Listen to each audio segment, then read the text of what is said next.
This man drove to another town, picked up a girl, took her back to his apartment where he had intercourse with her, and then returned her back to the town she was from. So in May 2023, a hotline report came in about a 14-year-old who had been preyed on by a 30-something-year-old man.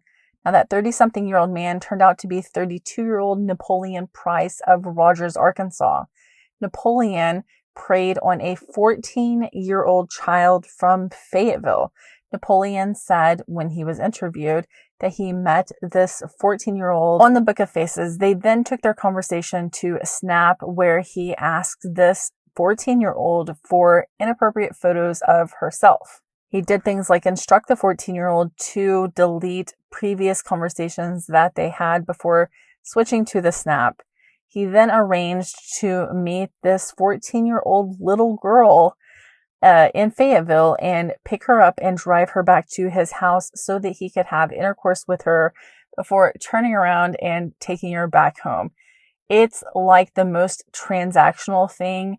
It's mortifying that this man would do this, and honestly makes it seem like it's pretty clear that he did it for the sake of, like saying he did it. And I honestly don't know what I could possibly expect from a grown man who is involved with a 14-year-old. But I guess just the transactionality of it all really gets to me, because it just makes it so clear that he preyed on her, got what he wanted, and dumped her. Regardless, when Napoleon Price was interviewed by police, he did admit to police that he knew the victim in this case was 14 years old. She told him that she was 14 years old.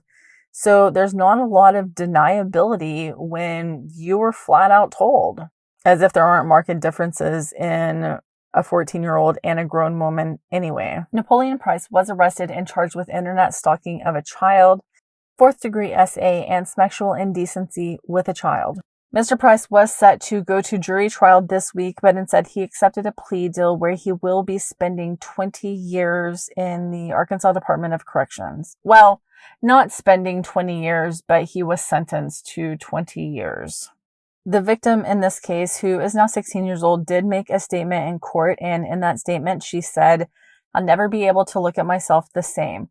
I'm more than a victim. Unfortunately, you'll always be seen as a child predator.